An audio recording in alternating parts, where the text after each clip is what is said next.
What's going on, Modder Chodes? It's your boy Long Neil, back again with another new video, and in today's video we're going over the hot post from r/LetsNotMeet. Let's get into it. Small town mentality. Lock your doors. I grew up in a small town, the type where people don't really lock their doors.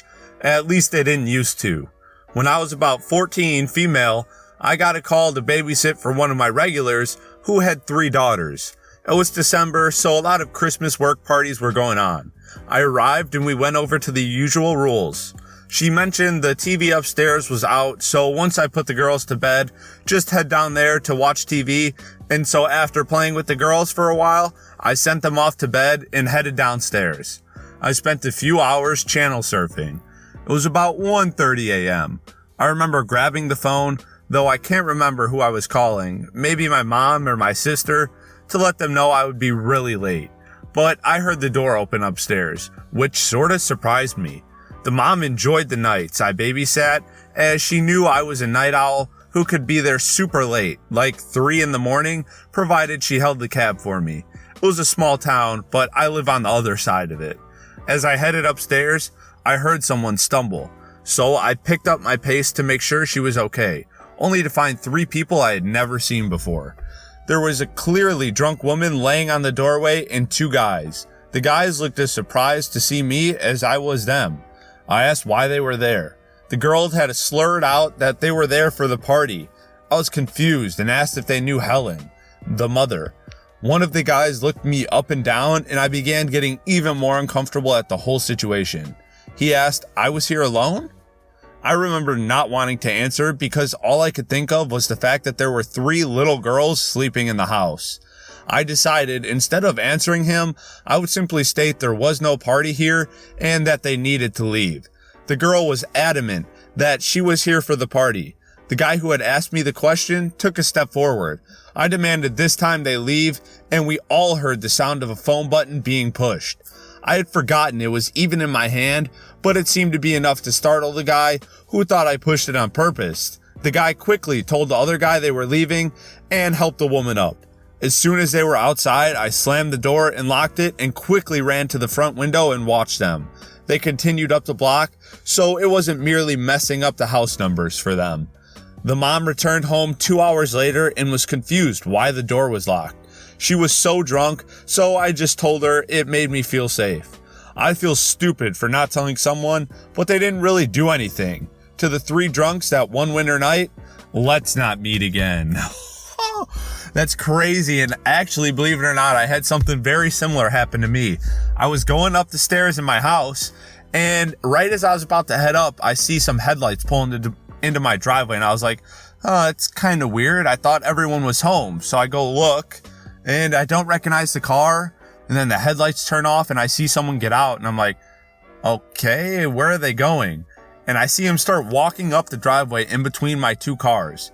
And so I'm like, okay, I don't know what to do. And I guess I forgot to lock the front door because I just brushed it off. I was like, oh, whatever, probably a solicitor gonna knock on the door, which doesn't make sense because it was late at night anyways. And then halfway up the stairs, this dude just walks into my house. I'm like, yo, dude, what are you doing here?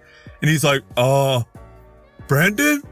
I was like, what? No, well, you're in the wrong house, dude. Get out. And he was like, what? And I was like, Dad, someone's in the house. And my dad's sleeping in the other room, not even answering me as I'm freaking out.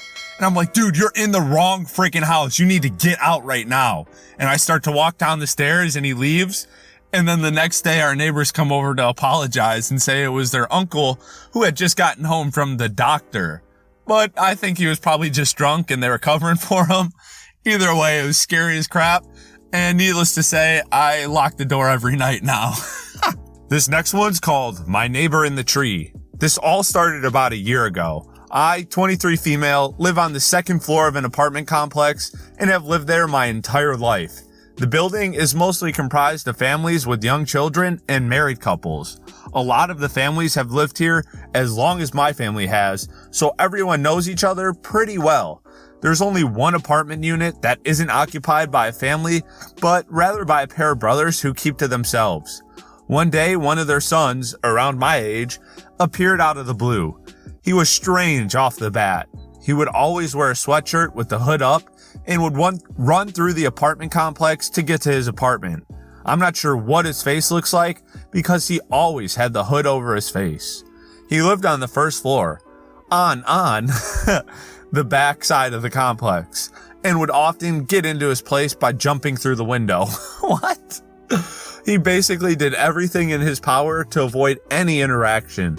I didn't mind him because I never saw him due to my busy schedule and the fact that he's hopping through his window. However, one day, he started sitting on the top of the staircase that leads to my apartment. This was strange because his apartment unit was on the other side of the complex and on the first floor. I brushed it off at first, but it started happening every day. When I'd come home from school, he was there. When my boyfriend at the time would drop me off at night, typically around 10:30 or 11, he would be there. Sometimes when I would leave and come back hours later, he would still be in the exact same spot as if he didn't move through the 5+ hours I was gone. At this point, I told my parents and my boyfriend about it, and they became very vigilant. My boyfriend would park his car and walk me to my door every night he dropped me off. Once he saw my boyfriend, he stopped sitting on the staircase, and I thought it was over, but it wasn't. He started waiting for me at my bus stop. The bus I take home from school stops right across the street from my home, so it's a short walk. One day when I was getting off, I saw him waiting at the bus stop. Once he saw me get off, he followed me into the complex and sat on the staircase. He also started following me when I would walk my dog. At this point, my parents were upset. My mom started letting the neighbors know he was following me around. My neighbors started making sure he wasn't bothering me, or if I was alone, they would start a conversation with me until I got into my door. One day, I got a friend request on Facebook from this guy. Oh, that's creepy. Mind you, he had never spoken a word to me, so how did he know my name, let alone find me on Facebook? Stalker! My mom tried talking to his father, but they would never answer the door when my mom knocked on their door. So I'm thinking, it can't possibly get any worse, right? He seems harmless, so I wasn't too worried. I was wrong. One day when I returned from my boyfriend's house, my mom told me she had something to tell me, but she didn't want me to get too spooked. She proceeded to tell me that when she was walking towards the kitchen to get a glass of water, when she saw something in the tree move. Our kitchen has a huge window that takes up most of the wall. And in front of the window, there's a huge tree. If someone were to climb the tree, you could see into our apartment. Well, guess what? When my mom took a closer look, she realized my neighbor was sitting in this tree, looking straight into the apartment.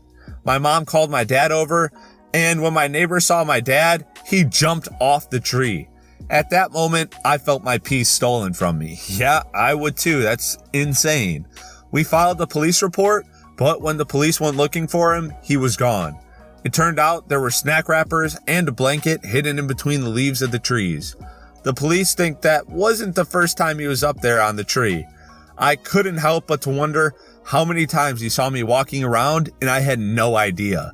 It's been about 6 months and I haven't seen him since. His father still lives in the complex, but there's no sight of him. The police haven't been able to find him, so I have no idea what happened to him, but I hope we never meet again. I thought that was just something that you see in cartoons of like a peeping Tom in a tree. And usually it's a little kid or something, but man, this guy sounds creepy. It sounds like he's been stalking you for some time, somehow figured out your name, was able to follow you on Facebook, and was staring at you through your window. Like, what? Get some shades. No, I'm just kidding. That's not your fault. This guy's crazy. I don't know how I'd handle a situation like that. I mean, I'd either try to press charges, or if that didn't work, I guess move out. But that kind of sucks. Man, it's a crappy situation to be in, but hopefully you figured it out. All right, Moderchodes, that's it for the hot post from r/LetsNotMeet. If you guys enjoyed the video, please make sure to give it a big thumbs up. Don't forget to subscribe and turn on notifications, and share this video with your friends. Till next time, peace.